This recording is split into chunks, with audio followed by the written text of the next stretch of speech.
Welcome back to my channel, the best place for millennials who feel stuck in their careers to find their dream careers.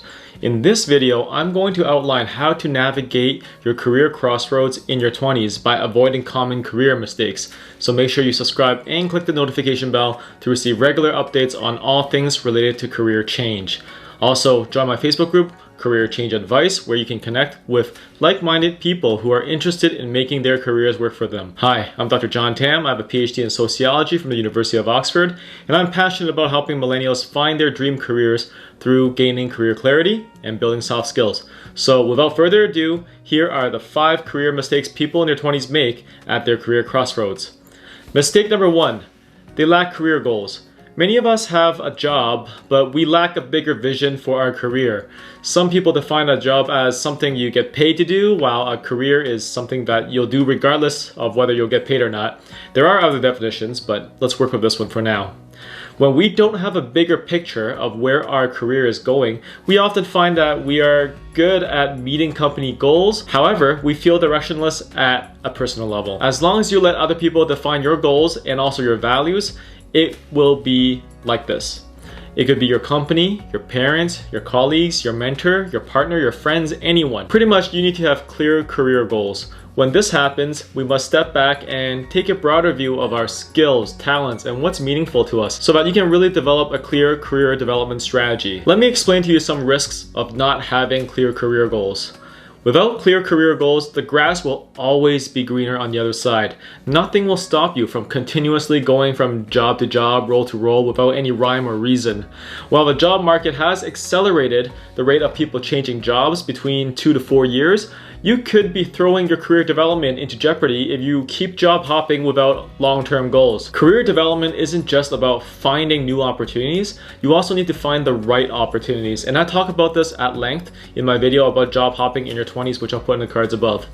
Now, without career goals, you will also be making decisions on salary alone. And when choosing a job or career, there is much more to consider besides just a salary. There are other aspects like office environment, growth opportunities with projects or professional development, the quality of life, mentorship opportunities, and the compatibility with your manager.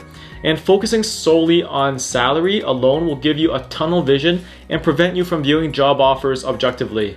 And while everyone wants more money, money alone won't necessarily put you in the best position to grow professionally or make you happier at work.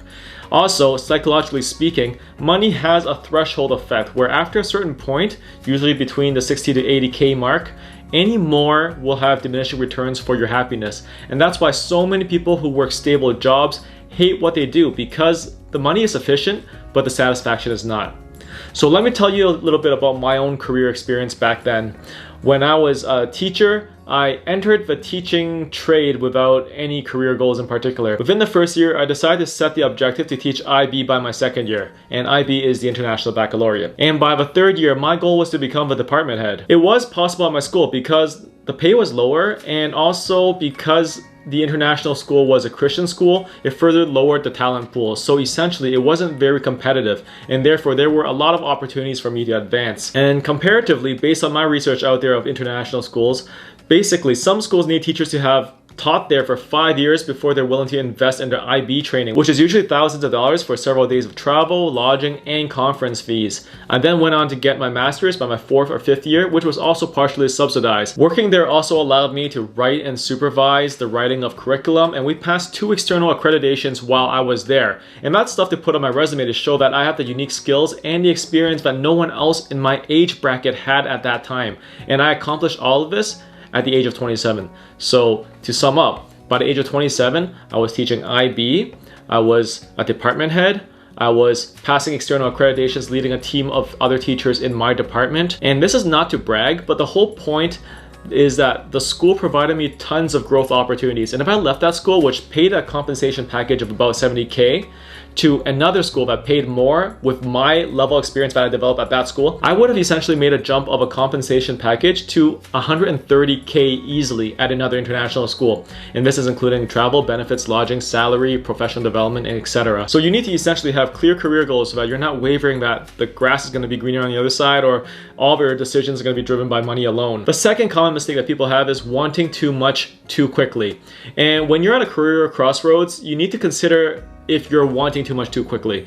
Even though your career doesn't have to progress in a linear fashion, and it usually doesn't, you can't be making giant leaps every single day.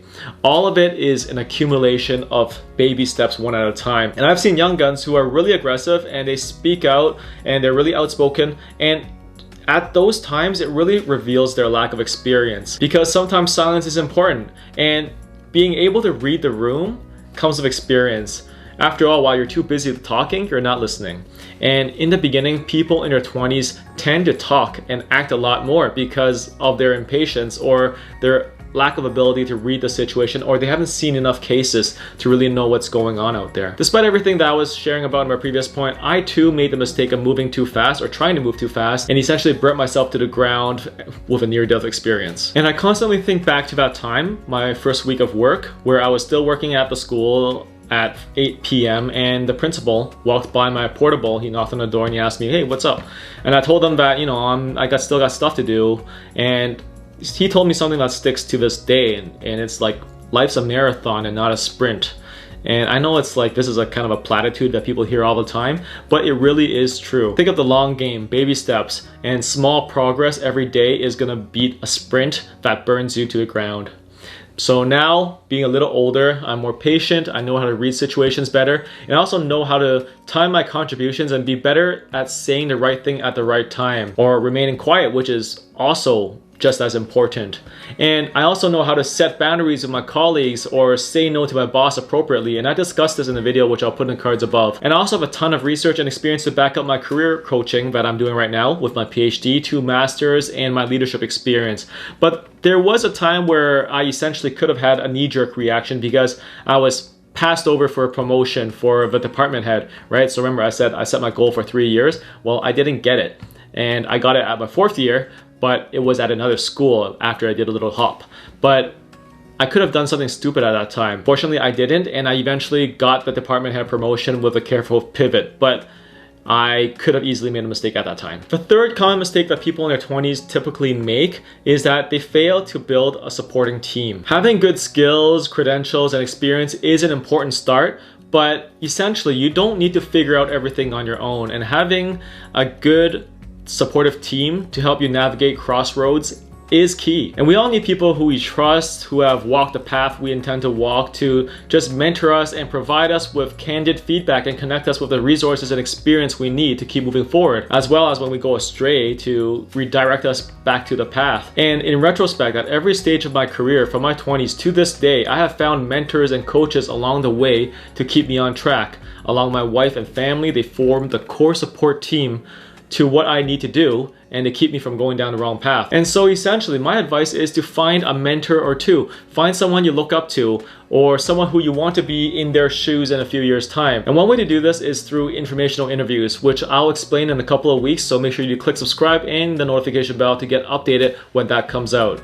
In addition, when you make these connections with your mentor, you need to take initiative. You need to buy them lunch or coffee, and you need to keep them updated on how you are and what you're up to. And to this day, I keep my former mentors in the loop, even though we're not even in the same field anymore. And truth be told, a lot of people say in their 20s, like, oh, networking feels slimy, right? And when I went to conferences in my 20s, I went to an Apple conference once, and people were like talking and connecting and all that stuff, and in my 20s I was like, I don't want to talk to anybody. Like, seriously, I felt it was slimy, right? And truth be told, networking only feels slimy when you have an ask, when you are asking for something. But when you're making genuine connections and you are getting to know the other person, you know where they fit in your network, and you know how to provide value to them, and they know how to provide value back, and it's kind of a give and take relationship. If you haven't done so already, I would highly recommend you to check out Adam Grant's book called Give and Take, which I'll put in the pictures here, I guess. And essentially, it's a book about giving and taking, right? And how reciprocity will get you further in life. And by nurturing these relationships and they know where you are, you literally 10x your reach. So do you feel that networking is slimy? Let me know in the comments below. The fourth common mistake that people in their 20s make is in self-presentation. And when I say self-presentation, I'm talking about how you dress, how you present yourself, and so on. Sometimes you feel like you're at a crossroads because you feel a job is not a fit for you. However, what I found was that having a career most likely means that you have to dress the part. The way you speak, the way you signal, the way you present yourself, the soft skills, they are all part of the skill of self-presentation. And this is what Irving Goffman talks a lot about in his sociology books, right? Essentially, we are always doing face work. We are always presenting ourselves in one way or another, and we are always on a stage of sorts. And, Carl Jung calls that personas, where you put on different masks, or you look at that video game Persona, right? You put on different masks at different situations to navigate what you need to do. But essentially, when we're talking about face work and self-presentation, knowing when to present yourself and showing what side of yourself at different times strategically is something that people in their 20s commonly, have a problem with. And sometimes it's not really a crossroads when it comes to presentation, but rather it's more like you haven't really acquired the cultural capital or the soft skills to present yourself for success. And when I say cultural capital, I'm talking about things like the language, right? One thing about education is they talk a lot about standards and benchmarks, rubrics, how assessments, diagnostics, and so on, right there, and classroom management. There's a whole bunch of terminology that they'll throw out, and these are all part of the cultural capital bit. And essentially, you need to acquire this cultural capital, this language skill set, and be able to signal appropriately in different situations for people to think you're a professional, right? It's basically being able to present yourself to the right audience in the right way. And different industries and different companies have different dress codes and unwritten rules, and you should learn what they are. Not dressing the part can show that you're not a good match for the company culture. And not dressing the part would also mean that you're not able to command the same respect. So yes, there's the physical behavior, but there's also the material behavior that you also have to signal as well. And I love the story that Brian Colangelo, former Raptors GM and 76ers GM, and don't mind the Twitter scandal that he had with the 76ers, but when he was with the Raptors, and that was when I was really following him and what he was doing with the trades and everything, one thing that he said that really stuck with me is like, no one would ever tell a person that's dressed in a suit to pick up a box, to carry a box somewhere and to do labor work. And essentially, his message is, by dressing a certain way, people will take you seriously and people will take you appropriately. And of course, there are situations where you overdress and you shouldn't be wearing a tux to a casual smart kind of networking event. But the point is, you need to dress the part so that people will think that you're one of them. But one problem that a lot of people in 20s have is not being able to adapt appropriately. The fifth most common mistake that I see people make in their career crossroads in their 20s is not negotiating. And that's basically taking what was given. And when I'm talking about the failure to negotiate, I'm talking about salary, your position, your responsibilities, your title, and everything. And I can't tell you how many people take exactly what they're offered without a single thought to negotiation. By not negotiating one's very first salary ever, an individual can stand to lose more than $1.4 million in earnings for their lifetime. And statistically speaking, men are several more times more likely than women to negotiate. So keep that in mind. Keep these numbers in mind when you're thinking about negotiation, because negotiation is expected. And I'll be releasing videos on this in the future, so be sure to subscribe so that you get notification when these videos come out. The underlying principle behind negotiating is understanding what you're worth and commanding that price. Look at your annual reviews to get an understanding of what others in your position with your level of experience and your skill set make, and get a sense, backed with reason and backed with data, as to what your contribution to the company's growth has added to the company's bottom line.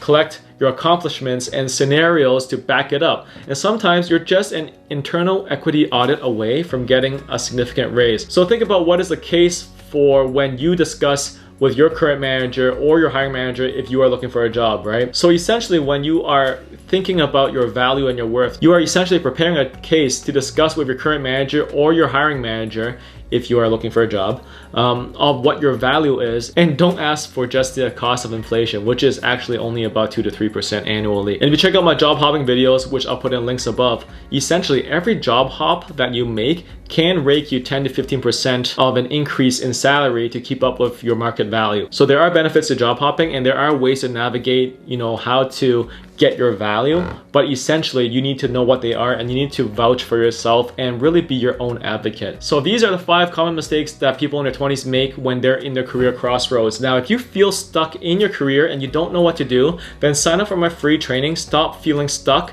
in Your Career, Find Your Dream Career, that I'll put in the links below. And make sure to join my Facebook group, Career Change Advice, to be in a community of people who are interested in making their careers work for them and not the other way around. In my next video, I'm going to talk about common career mistakes that people in their 30s who are at a career crossroads are most likely to make. And the reason I'm doing this back to back is because from my work, a lot of people who struggle with this problem are in their late 20s and entering their 30s, or perhaps they're already in their 30s. And it's important to preempt the problem before they even occur. So make sure you subscribe and click the notification bell for updates for when that video comes out. Also, leave a comment below and let me know your thoughts. And don't forget to give this video a like and share with your network if you found it to be valuable. Take care.